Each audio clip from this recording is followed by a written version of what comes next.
Good afternoon guys and welcome back to the channel. So today we're going to get straight into it. Today what we're going to be looking at is 3 different shots around the green and how I would use 3 totally different clubs to play those shots. So what I see time and time again, amateurs come down or they go down to the practice area, 1 club, don't really go through any process, chip 3 balls to 1 flag and that's it, jobs are good.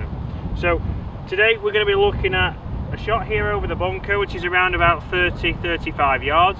We're going to be looking at one that's got a little bit long and we're above the green, and then one coming across the green from in the semi-rough.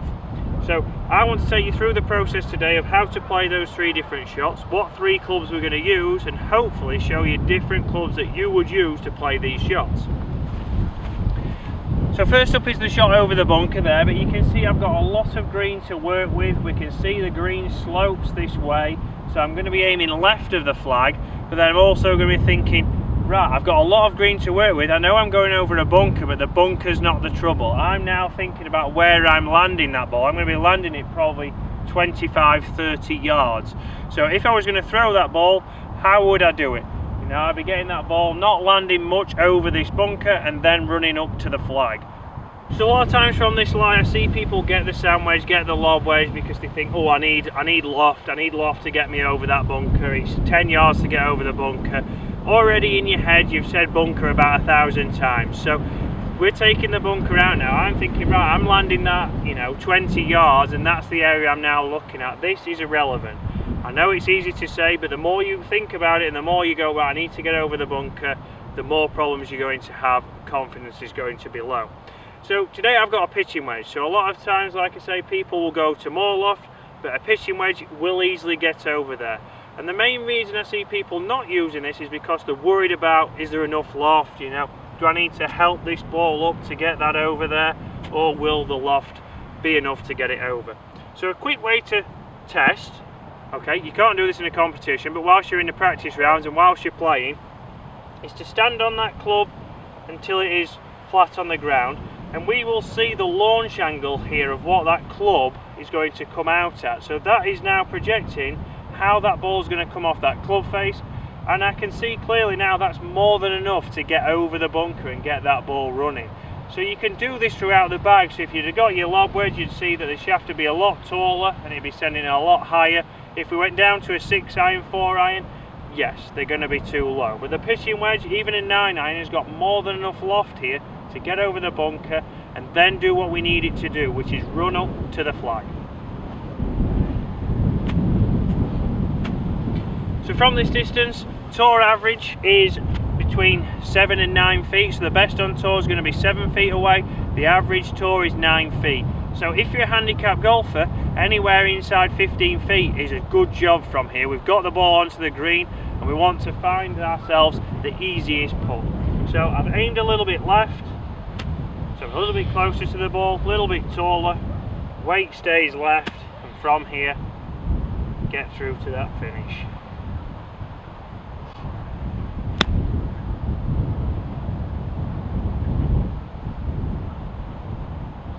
Good, so landed where I wanted it, landed quite a long way up the green, and that's gone to, it looks like, around about 5 feet, which is a good chance to get up and down, get out here with a par and move on to the next. So let's have a look at the next shot. So the next shot here, I've gone a little bit long, I'm above the green, but I've got a relatively nice downslope here, not with any bumps, not with any holes in it, and it's cut as semi-rough.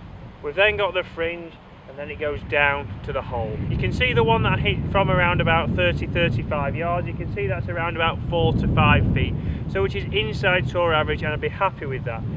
So from this line here, I am in the rough, but again, I'm going to be able to get that over, get that ball rolling to my target. So what I see a lot of times from here is people go, oh, I need to use the 60.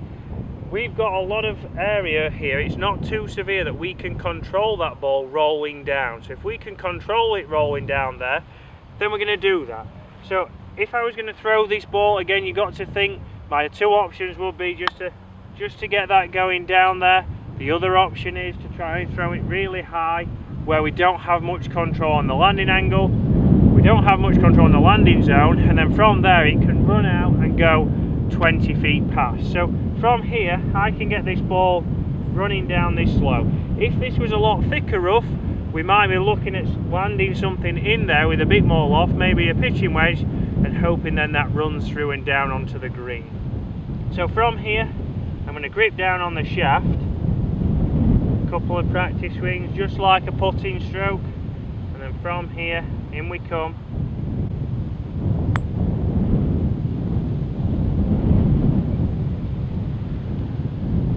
Pretty good. So tour average from here, from this kind of shot, is between 3 and 5 feet, so I've probably gone there to, I'm going to say 3 feet, which again is inside or pretty good. From there I should be making 99% of putts. For an amateur, if you're hitting this anywhere inside 6 feet, even inside 8 feet, you've got a good chance at a putt. You can take your time over that, line it up, but also by rolling it down there, we can see what the green's doing. So if I do knock it 6 feet past, I've got a good idea of what break I've got coming back to that hole. So 2 totally different shots, more than likely a lot less loft than you would use. Probably this club you would never use from here, but I've used it a few times now with players that I've had out on the golf course from positions where they would be thinking loft and a lot of loft, and we've got them rolling it down the slope and they're being able to get up and down with no real hassle. So let's take a look at that third shot. We're going to go into some thicker rough now. So I've gone too long, maybe I've got a flyer out of the rough, and we're going to see how we would play that, what loft I would need, and what we need to do to get it close.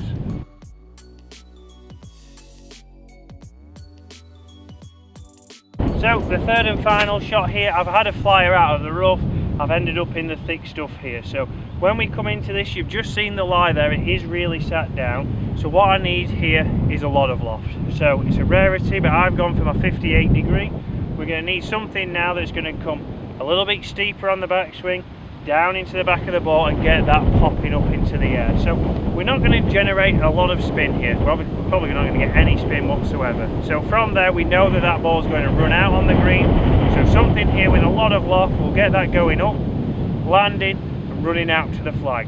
So tour average from this kind of lie would be 10 to 15 feet. So anywhere on the green for an amateur, we've got out of here, we've got it onto the green, we're hopefully going to 2-putt and get out of there. So that's what we're trying to look and do here. So from here, what I want to do is make sure that my weight is left. So from here face on, I'm going to go with the face slightly open, but not very much, okay? From here, my weight now is probably 100% on my left side, so this right foot really isn't doing anything.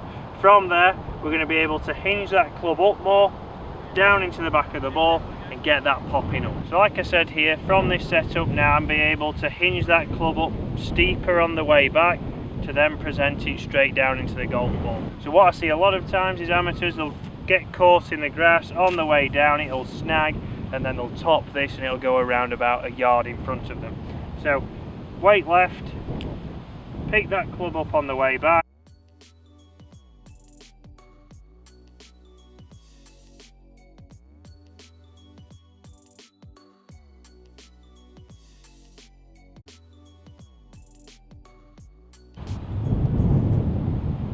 And that's run out to about 4 feet. So a good shot, did make perfect contact, but because I went up to down, it didn't interfere with the grass and I was able to get a good contact and get that running forwards. So there it was, 3 different shots, 3 different lies and 3 totally different clubs. So depending on where you are, you really need to think about what do you need. So from each shot, what kind of loft do you need, what kind of trajectory do you need.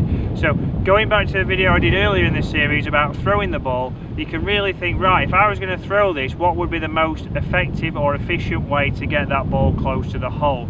So first one, as we can see, if I stand on that club, get that flat, that's going to show me roughly what the launch angle is of that club, so that I can decide, is that going to run out or is that going to be too high and land soft. So obviously you can't do it in competitions, but you can do it whilst you're out there practicing and start to see which clubs you might use a little bit more often. So the first one was pitching wedge, it landed nicely, halfway up there, ran out to 5 feet, which was inside tour average. Second one up here, I was able to use this slope. Obviously if this was thicker rough, if this was the same as this, we might be bumping a pitching wedge into the middle and letting it run down. But from there, anywhere inside 10 feet, like I said, 8 feet for an amateur, is a good shot. We've got a chance and we're just trying to get out of there. We've missed the green, so that's the problem. So let's just try and limit the damage from there. Final shot in the thick rough. We all end up in it sometime. Normally I do a lot more often than I have been, but I've actually played well recently, which is a rarity. But from there I know, right, I'm sat down, I need loft because I need the ball to come up and out, and also with a lot of grass around the ball I don't want to be too shallow because the club's going to snag, it's going to close, and I might hit it a yard. So if you're somebody who does that a lot in the thicker stuff, it just goes there. Start to think, if I can work that club up a little bit more vertical, so more up to down, that's going to not have as much interference with the grass. It's going to present the loft back down onto the golf ball, and that's going to get that going up. Obviously from there we knew there wasn't going to be a lot of spin, so that ran out, and as you saw in the video it went to around about 4 feet. So 3 pretty good chips, but obviously going on that we'd have missed the green 3 times and we'd have those chips. So start to narrow it down, but take a little bit more time over your club selection. Start to think how you would throw that, what do you need to do. Setup's very consistent on all of those shots. The ball was forwards off centre, my weight was left. The only thing I changed was when I was on the one in the thick rough, we started to hinge that club a little bit more. So guys, hopefully that's helped you, hopefully that's given you some ideas of what to do to try your short game out, try some different clubs. Guys, as for now, enjoy the rest of your day, and I'll see you Friday when we're going to be course management here on the 6th hole. See you then.